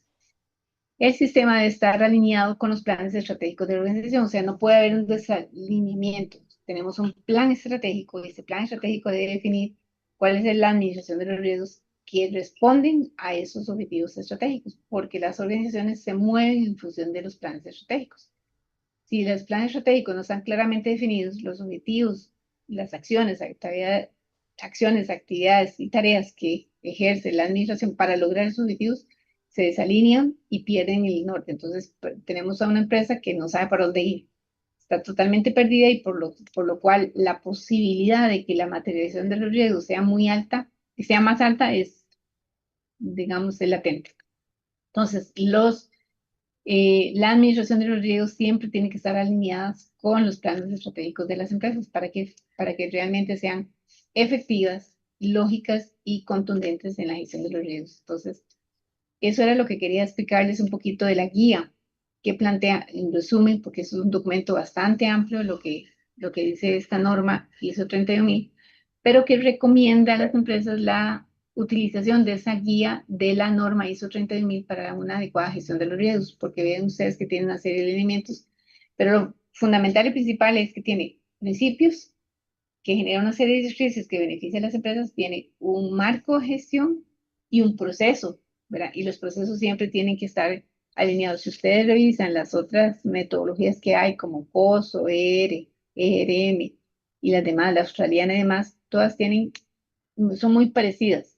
Lo que sucede con la norma es que ya está más acorde a que se amplía así a muchas empresas, o sea, a todo tipo de empresas en general, sea esta pública, privada y cualquier actividad a la que se dediquen las empresas. Entonces, en el tema de riesgos es un tema muy teórico, ¿verdad? Que aplica para todo tipo de empresas. Entonces, eso era lo que quería explicarles así rápidamente con el tema de la norma, de la guía de la norma ISO 32000, como les decía antes, es una norma que no se certifica, pero que sí se recomienda que las empresas que quieren, digamos, tener una muy buena gestión de los riesgos, la apliquen, porque viene a generarle más beneficios y le contribuye a minimizar los impactos que son trasladados en temas de pérdidas financieras, resultados inequívocos de la gestión de las empresas como tal. Entonces, eso era lo que quería explicarles con el tema de riesgos. Voy a subirles a mediación estas dos presentaciones, la que concluí ahorita, de los tipos de riesgos, ¿verdad? Que están detallados ahí, la evaluación y medición de los riesgos y cómo la norma ISO 32000 podría ser un factor, ¿verdad? Que les puede contribuir, digamos, a la gestión de los riesgos a las empresas. Con esto estaríamos concluyendo con la temática de todo el curso, concluyendo con el tema de riesgos, gestión de riesgos, bueno, riesgos y rendimiento, es lo que se llama la última parte. Quedaríamos que para la otra semana, próximo viernes, y daríamos inicio a las 6 con el examen. Como les dije, tienen tiempo hasta las 11, yo se lo subo y ustedes lo descargan, lo resuelven y lo suben y tienen tiempo hasta las 11.